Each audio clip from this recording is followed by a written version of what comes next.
আপোনাৰ ওচৰে পাজৰে সকলো ধৰণৰ মানুহ বাস কৰে। ইয়াৰে কিছুমান ধনী আৰু কিছুমান দুখীয়া। আপুনি নিশ্চয় লক্ষ্য কৰিছে যে আজিকালি দুখীয়া মানুহো দুখী আৰু ধনী মানুহো দুখী।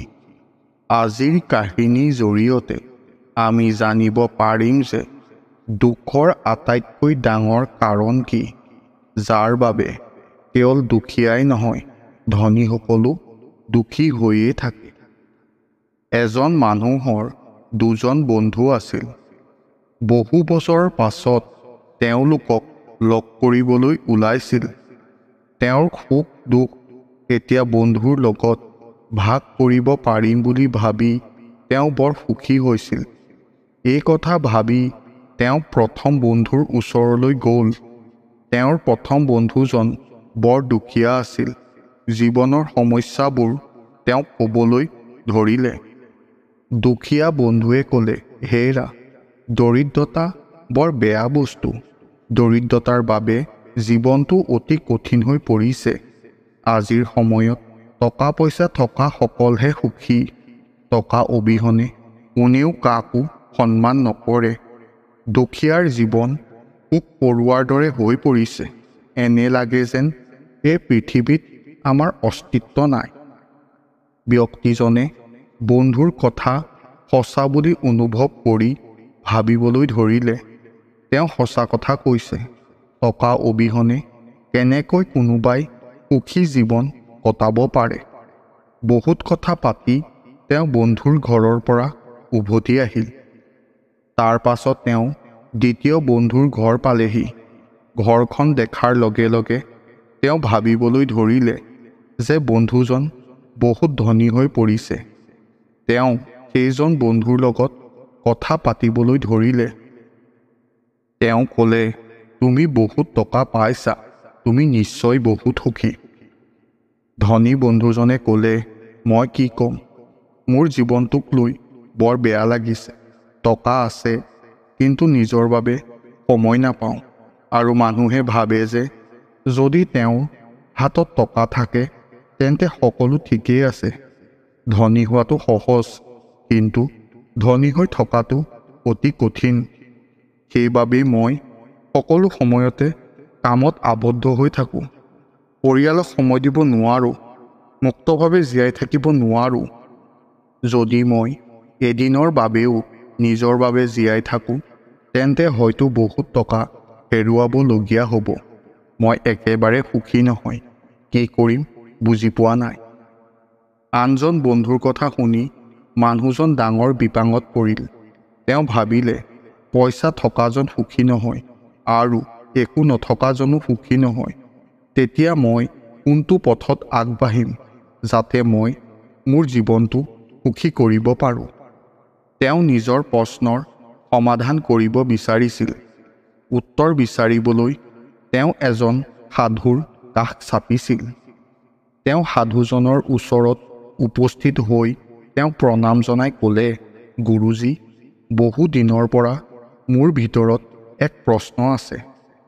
সাধুজনে ক'লে, কেনে ধৰণৰ প্ৰশ্ন? ব্যক্তিজনে ক'লে, গুৰুজী, মোৰ প্ৰশ্ন হ'ল, মোৰ দুজন বন্ধু আছে আৰু দুয়োৰে জীৱন মই পৰ্যবেক্ষণ কৰিছোঁ। মোৰ এজন বন্ধুৰ টকাৰ অভাৱ। তেওঁ সদায় টকাৰ কামনা কৰে আৰু অসুখী হৈ থাকে। মোৰ আনজন বন্ধুৰ বহুত টকা আছে, কিন্তু টকা থকাৰ পিছতো তেওঁ অসুখী হৈয়ে থাকে। গতিকে মই বুজি পোৱা নাই, টকাৰ কামনা কৰা উচিত হয়নে নহয়? সাধুজনে ক'লে, তুমি টকা কিয় বিচাৰিছা? ব্যক্তিজনে ক'লে, জীৱনটো সহজ আৰু সুখী কৰিবলৈ টকাৰ প্ৰয়োজন। দুখীয়াক সহায় কৰিবলৈ মই ধনী হ'ব বিচাৰোঁ। সাধুজনে ক'লে, তোমাৰ উদ্দেশ্য শুদ্ধ, কিন্তু প্ৰায়ে মানুহ কেৱল দেখুৱাবলৈহে ধনী হৈ পৰে। ডাঙৰ ঘৰ, ডাঙৰ গাড়ী, এই সকলোবোৰ মাত্ৰ এটা শ্ব', আৰু এই শ্ব'টো চিৰদিনৰ বাবে চলিব লাগে। সেইবাবেই মানুহে দিনে নিশাই টকাৰ পিছত দৌৰি থাকে। এনে লোকে পৰিয়ালক সময় দিবলৈও সক্ষম নহয়। এই সুন্দৰ জীৱনটোও জীয়াই থাকিবলৈও সক্ষম নহয়। সেইবাবেই ধনী মানুহ সদায় দুখী হৈ থাকে। ব্যক্তিজনে ক'লে, গতিকে টকাৰ উপাৰ্জন কৰাটো ভুল নেকি? সাধুজনে ক'লে, টকা উপাৰ্জন কৰাটো ভুল নহয়, কিন্তু টকা উপাৰ্জনৰ উদ্দেশ্য কি সেয়া আটাইতকৈ গুৰুত্বপূৰ্ণ। এজন ব্যক্তিক জীয়াই থাকিবলৈ টকা লাগে, গতিকে টকা উপাৰ্জন কৰিব লাগিব।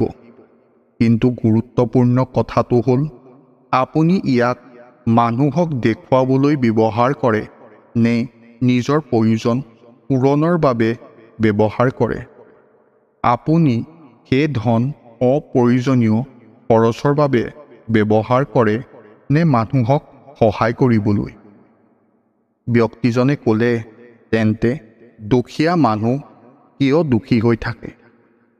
সাধুজনে ক'লে, দুখীয়া মানুহ সদায় এই ভ্ৰমৰ অধীনত জীয়াই থাকে যে যিসকলৰ বহুত টকা আছে তেওঁলোকহে সুখী আৰু সমৃদ্ধিশালী, আৰু তেওঁ বিচাৰে যে তেওঁৰো ধনী মানুহৰ সমান টকা হওক, ডাঙৰ ঘৰ, ডাঙৰ গাড়ী হওক।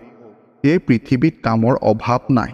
তেওঁ কাম কৰি ঘৰখন চলাব পৰাকৈ টকা উপাৰ্জন কৰিব পাৰে, কিন্তু ধনী মানুহক দেখা আৰু তেওঁলোকৰ দৰে হোৱাৰ ইচ্ছাই তেওঁক সদায় দুখ দিয়ে।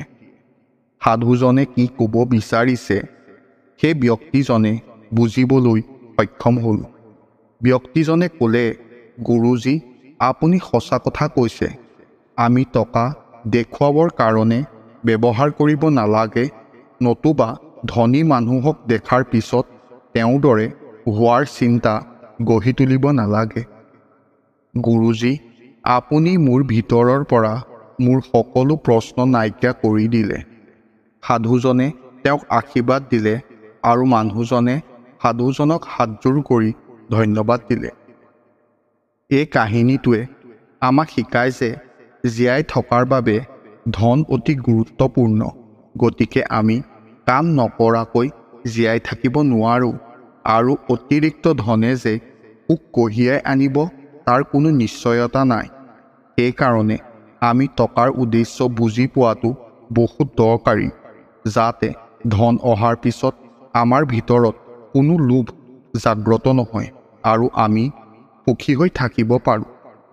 যদি আপুনি এই ভিডিঅ'টো চাই ভাল পালে তেন্তে ভিডিঅ'টো লাইক আৰু শ্বেয়াৰ কৰক, আৰু এনেকুৱা ধৰণৰ ভিডিঅ' পাই থাকিবলৈ আমাৰ চেনেলটো ছাবস্ক্ৰাইব কৰি লওক।